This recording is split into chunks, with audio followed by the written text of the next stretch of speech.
शहर में पहली बार सोने चांदी की बहार। न्यू चेतन ऑर्नामेंट्स के शोरूम में नए डिजाइन के आभूषणों की भरमार। आइए अपने मनपसंद आभूषणों को चुनिए और सुनहरे अवसर का लाभ उठाइए। चुनिंदा डिजाइनों पर आकर्षक छूट, हीरे में मेकिंग चार्ज 0%। तो देर किस बात की, अभी आइए new Chetan ornaments, Shiv Shambhu plaza, GT road, Govindpur.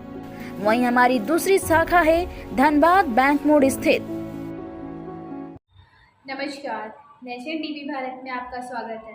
मैं मनीषा। आइए बढ़ते हैं आज की ताज़ा खबरों की ओर।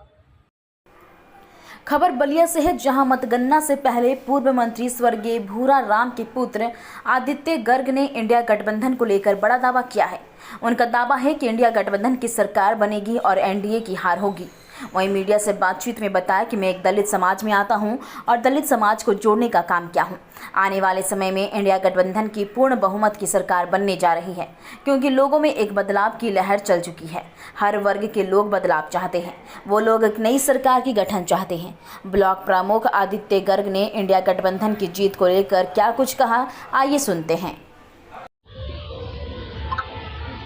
जी, जरा अपना एक नाम और एक परिचय बता दें।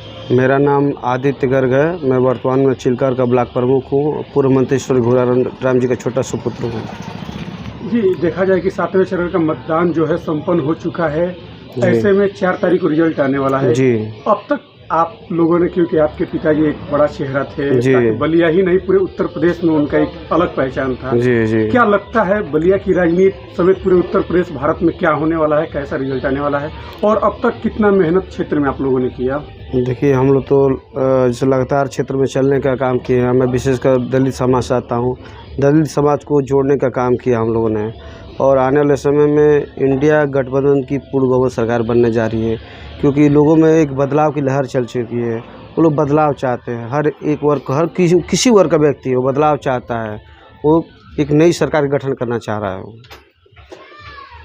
इस मुकाम तक पहुंचने के लिए और जीत दिलाने के लिए आप लोगों के द्वारा किस तरह से प्रयास रहा? कितनी जगहों पे आप लोगों ने रैली किया? क्या हम लोग जब से आचार संहिता लागू हुआ उससे पहले भी और आचार संहिता बाद लगातार चलते रहे, और अपने तीनों प्रत्याशियों को, बलिया हो या आपका सलेमपुर हो या घोसी हो, तीनों प्रत्याशियों को जिताने के लिए दिन रात हम लोग मेहनत करते रहे, और भगवान चाहेगा तो हम लोग मेहनत जरूर सफल होगी और तीनों हमारे प्रत्याशी भारी से भारी मतों से चुनाव जीतेंगे। इस बार समाजवादी पार्टी हो या भारतीय जनता पार्टी हो, सबकी निगाहें दलित वोट पे टिकी हुई थी। क्या लगता है कि इस बार का जो दलित वोट है किस तरफ का? इस बार दलित वोट सबसे ज़्यादा इंडिया गठबंधन की तरफ गया, क्योंकि इंडिया गठबंधन ही एक ऐसा है जो दलित के सम्मान की बात कर रहा है, उनकी रक्षा की बात कर रहा है, रोजगार की बात कर रहा है, शिक्षा की बात कर रहा है, या जो बेसिक नीड्स जोड़ते होती है लोग उसकी बात कर रहा है, और सबसे बड़ी बात संविधान बचाने की बात कर रहा है। संविधान सबसे ज़्यादा खतरे में, उसको बचाने की बात तो इंडिया गठबंधन कर रहा है, क्योंकि लोकतंत्र रहेगा, संविधान रहेगा, तभी ये देश चल पाएगा, या कोई भी आगे देश का आगे तरक्की करने में संविधान की बहुत बड़ी अहमियत होती है। जिस तरह से लगातार जो है भारतीय जनता पार्टी के जो नेता हैं, मंत्री हैं, कि ये दावा कर रहे हैं कि इस बार 400 पार का नारा दे रहे हैं, क्या कहेंगे इसे? चलिए, वो तो 4 तारीख को पता चलेगा। 400 पार कि उसमें कहीं 0 हट जाएगा, 40 भी ना हो जाए या 200 भी ना हो जाए, लेकिन 400 पार नहीं, 400 हार हो जाएगा। ये तो कन्फर्म है। क्या लगता है कि इस बार इंडिया गठबंधन कितने मजबूती के साथ सरकार बनाएगी? देखिए, इंडिया गठबंधन इस वक्त पूर्ण बहुमत के साथ सरकार में आ रही है, और आने वाली सरकार आपकी इंडिया गठबंधन की होगी, और इसमें कोई दुराई नहीं।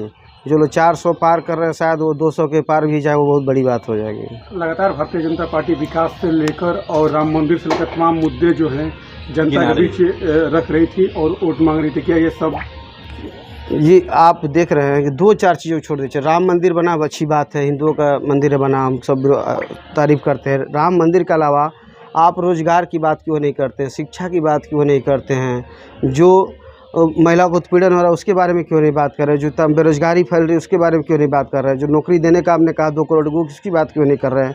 उसकी बात क्यों? हर खाते में 15 लाख रुपये देने की बात कर रहे हैं, तो उसकी बात क्यों नहीं करते हैं? महंगाई चरम सीमा पे है, हाँ, इसके बारे में क्यों नहीं बात करते? क्या हम मंदिर मस्जिद हिंदू मुस्लिम से राष्ट्र देश चलेगा? आपके पास रोजगार की बात करिए तो आप हिंदू मुस्लिम पे आ जाते हैं, शिक्षा की बात कर रही है तो मंदिर मस्जिद पे आ जाते हैं। इससे होने वाला है देश का विकास, या विकास करने से होगा, रोजगार देने से होगा, शिक्षा बढ़ाने से होगा, इसकी बात होनी चाहिए।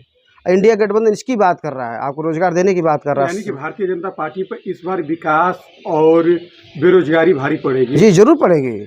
आज सबसे ज़्यादा युवा बेरोजगार है। आप देख लीजिए, अग्निवीर देख लीजिए, आप ही के घर का बच्चा हो, कोई 4 साल की नौकरी करके क्या करेगा? आप बताइए, 1 साल तो ट्रेनिंग करेगा, 3 साल बाद वो रिटायर हो जाएगा। उसको ना शहीद का सम्मान मिल रहा है, ना उसको पेंशन मिल रहा है, फिर क्या करेगा? ना उसके आज कोई शादी करने को तैयार नहीं है। उनको तो आज उनको नकली फौजी कहा जा रहा है। उनका क्या उनके साथ क्या क्या कितना ठेस पहुँचेगा? इसके बारे में क्या कहेंगे आप ही बताइए, पूछिए सरकार से। इंडिया गठबंधन की सरकार बनती है, सबसे पहले सबसे महत्वपूर्ण किन क्षेत्रों में जो है ये सरकार ध्यान देगी? इंडिया गठबंधन सरकार बनते सबसे पहले जो रिक्त 30 लाख वैकेंसियाँ बची है सरकारी, उसको भरा जाएगा। उसके बाद रोजगार, शिक्षा, स्वास्थ्य पहले सबसे पहले ध्यान दिया जाएगा और बहन बेटियों के सम्मान की बात की जाएगी और उनको रोजगार देने का काम किया जाएगा।